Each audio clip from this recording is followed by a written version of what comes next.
Welcome to this masterclass series on anticipatory cyber and digital diplomacy for African diplomats.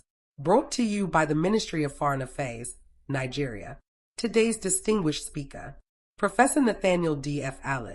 Africa Center for Strategic Studies, National Defense University, Washington, D.C. Together, we explore the future of diplomacy, powered by Consultancy Support Services, CS2, Limited.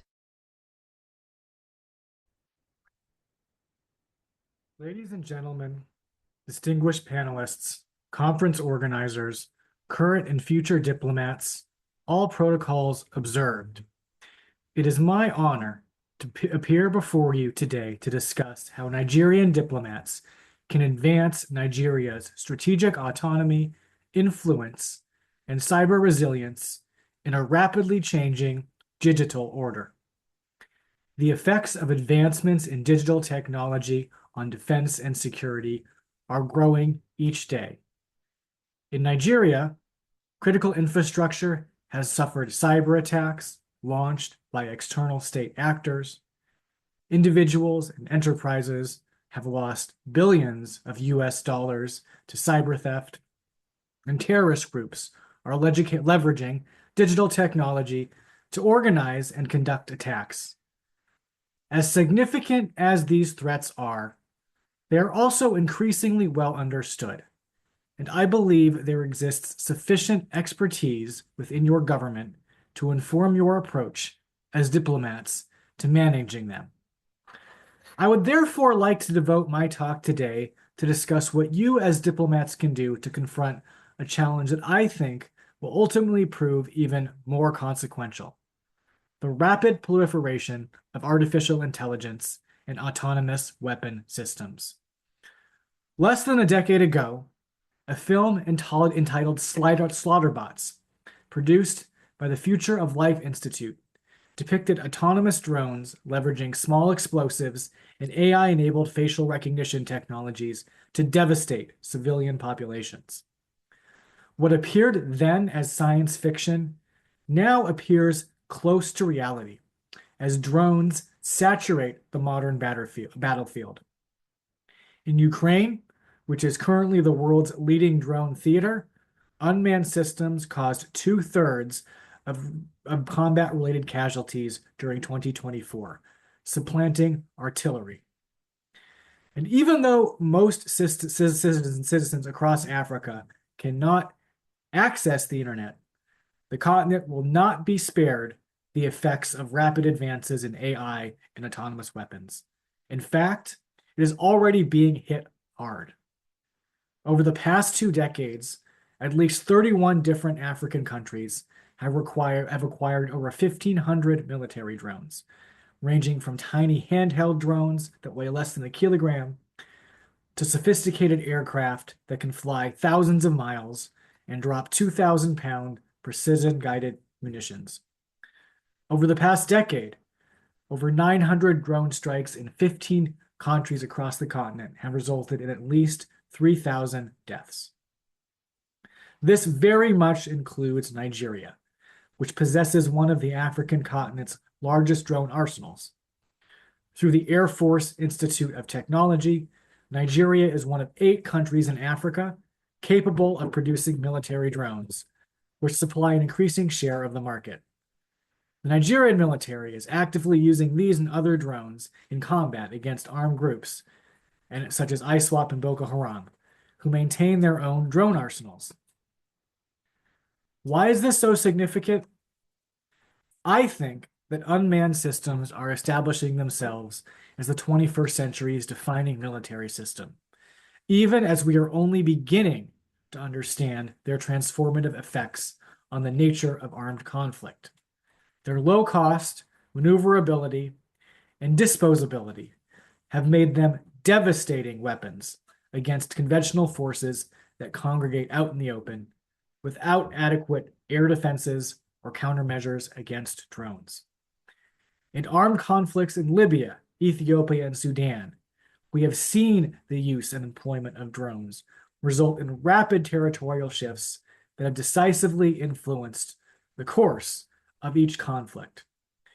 It is these displays of power and precision that, in the minds of their fiercest advocates, make drones the ultimate weapon, capable of destroying entire networks of insurgents with limited civilian casualties and minimal risk to the user, which can be thousands of miles away from where the drone strike occurs.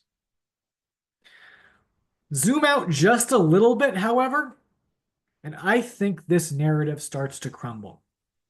As powerful a weapon as drones have proven against conventional attacks, their track record against guerrilla insurgencies is mixed, as any veteran of Kunar Province or Borno State can tell you. In places such as Libya and Sudan, drones have become entangled in the dynamics of devastating proxy wars with no clear victor on either side.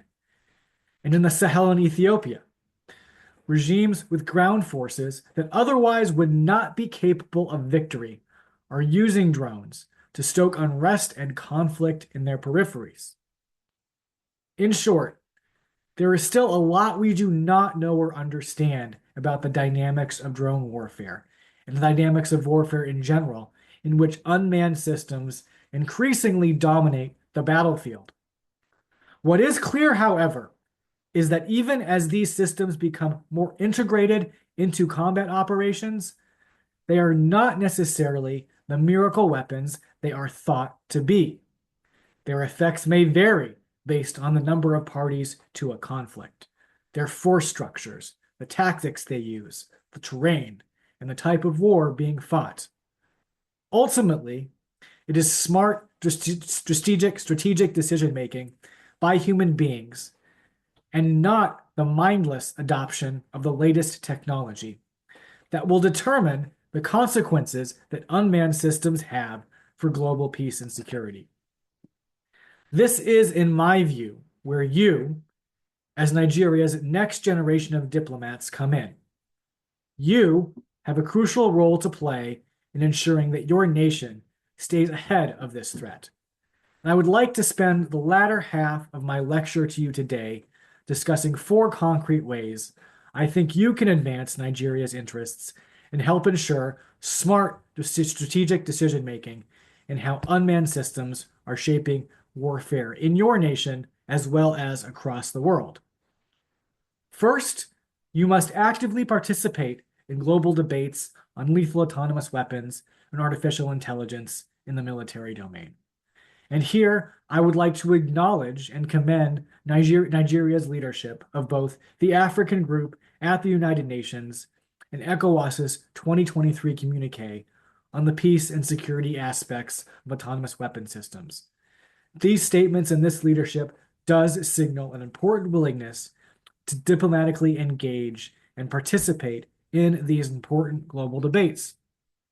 However, in my view, it is not enough that Nigeria play the role of active, engaged participant. It is not enough to chart a middle course between 2 superpowers, or to barter your vote away to whichever external actor offers you the most benefit. If the goal is strategic autonomy and influence around technology, then you must, secondly, play a leadership role. You must come to these conversations with your own perspectives, your own doctrine, and your own experiences on how drone proliferation and AI is impacting your country's national security interests. Nigeria is Africa's most populous country and has spent well over a decade locked in a long struggle with one of the world's most resilient insurgencies. In the context of this and other security challenges, unmanned systems play an increasingly important role. And the experience and context that Nigeria has to offer is, in my view, different from what we see in other theaters of the world.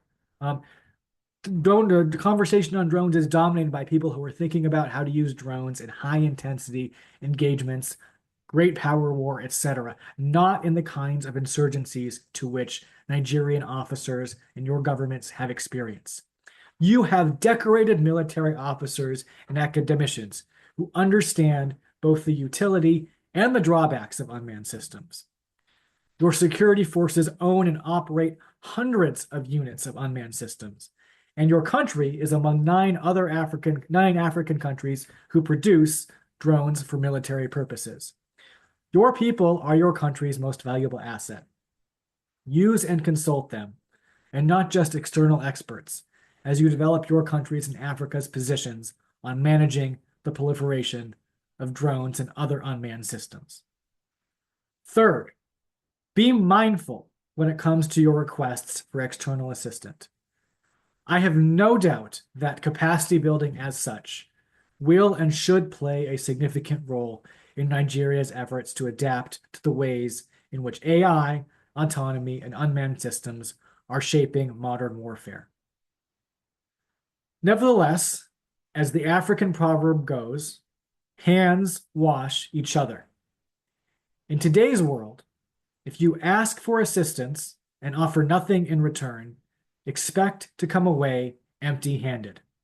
At a minimum, when you or your military diplomats ask for assistance procuring or using artificial intelligence or unmanned systems, expect to have to make the case not only for how such systems can address your immediate security needs, but how they will allow yourself, how you'll sustain these systems, and how using them will allow your military forces to become more self-sufficient over time.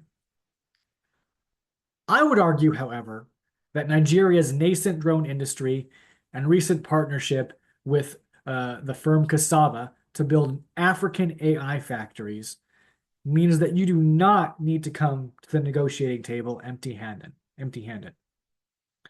So fourth, finally, and most crucially in my view, is to seek opportunities for mutually beneficial partnerships when it comes to developing and using unmanned systems. Fostering Nigeria's emerging domestic drone industry and AI infrastructure will better help your country meet the needs of your warfighters without relying on external assistance. External actors, companies, and enterprises can help, but there can and there must be something in it for them. One day, perhaps sooner than you might imagine, you might find opportunities for Nigeria to export its own defense technology. It is not that far-fetched, as both South Africa and Tunisia are exporters of unmanned systems. Tunisia, in fact, to the United States. To conclude, the opportunities are vast, in part because the pace of technological change is so great. One reason I decided to highlight AI, drones, and autonomy is that we're moving toward we're at the beginning, rather than at the end, of a rapid cycle of innovation and adoption of unmanned systems. No other military technology is advancing so rapidly with so much impact. Within a few short years, I expect many of the world's armed conflicts to resemble the conflict in Ukraine, with drones of every size, shape, and purpose whizzing about the battlefield. We are moving towards an age where it is not high-end systems, but where precise, cheap mass decides the outcome of armed conflicts. This opens the door wide for scrappy emerging powers seeking to become a player in a rapidly changing global defense industry. Distinguished colleagues, you cannot say that you have not been warned.